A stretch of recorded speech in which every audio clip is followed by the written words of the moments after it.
नमस्कार, आप देख रहे हैं वीके न्यूज और मैं देशटोर उपाध्याय। काफी लंबे इंतजार के बाद देश को उसकी नई शिक्षा नीति मिल गई है, जिसका इंतजार राष्ट्रभक्तों को काफी वक्त से था, क्योंकि भारत की शिक्षा पद्धति मैकाले के जमाने से वैसे ही चली आ रही है। इस शिक्षा पद्धति से आपको डिग्री और सर्टिफिकेट तो मिल जाते थे, लेकिन इसमें नैतिक शिक्षा का अभाव था। कौशल से जुड़ी ये शिक्षा नहीं थी, इसीलिए अब मोदी सरकार नई शिक्षा नीति लाई है, जिसकी चर्चा हर ओर है। आपको बता दें कि आजाद भारत में पहली बार 1968 में शिक्षा नीति की घोषणा की गई थी। ये कोठारी कमीशन, जिसकी स्थापना 1964 में हुई थी, और इसने 1966 तक रिपोर्ट तैयार कर जो सिफारिशें दी, उसी आधार पर इसे बनाया गया था। इसी नीति को तत्कालीन इंदिरा गांधी सरकार ने लागू किया था। इसका मुख्य उद्देश्य गुणवत्ता पूर्वक और देश के सभी नागरिकों को शिक्षा मुहैया कराना था। इसके बाद देश की दूसरी राष्ट्रीय शिक्षा नीति मई 1986 में मंजूर की गई, जिसे तत्कालीन राजीव गांधी सरकार लेकर आई थी।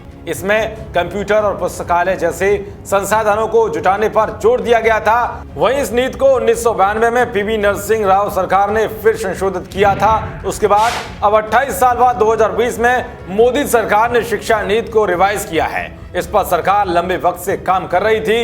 इस शिक्षा नीति में सबसे खास बात यह है कि सरकार ने इसमें से भी चीन को आउट कर दिया है। वैसे तो सरकार चीन को भारत के बाजारों के साथ ही हर जगह से खदेड़ने में जुटी है, और वो नहीं चाहती है कि देश का युवा चीन से किसी भी तरह से जुड़े। इसीलिए केंद्र सरकार जो राष्ट्रीय शिक्षा नीति लाई है, उसमें से चीनी को विदेशी भाषा की लिस्ट से हटा दिया है। अब नई शिक्षा नीति के तहत दुनिया के कल्चर को सीखने और वैश्विक ज्ञान में बढ़ोतरी करने की स्टूडेंट्स की अपनी इच्छा के अनुसार जिन भाषाओं का जिक्र है, उनमें Korean, Japanese, Thai, French, German, Spanish, पुर्तगाली, रशियन को शामिल किया गया है।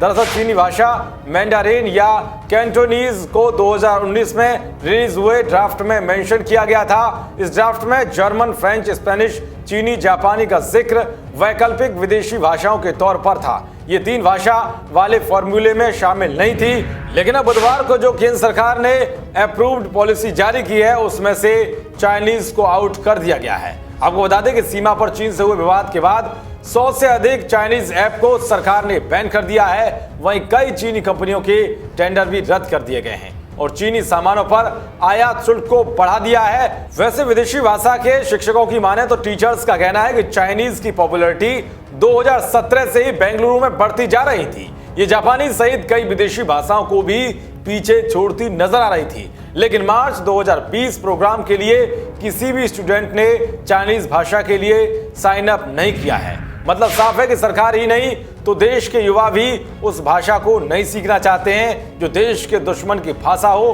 वैसे आपको बता दें कि मैंडारिन चीन के अलावा कहीं नहीं बोली जाती है, इसीलिए इस भाषा की उपयोगिता सिर्फ चीन तक ही सीमित है। भारत की नई शिक्षा नीति पर आपकी क्या राय है, कमेंट बॉक्स में जरूर बताएं। देश और दुनिया की तमाम खबरों को पाने के लिए देखते रहिए वीके न्यूज। नमस्कार।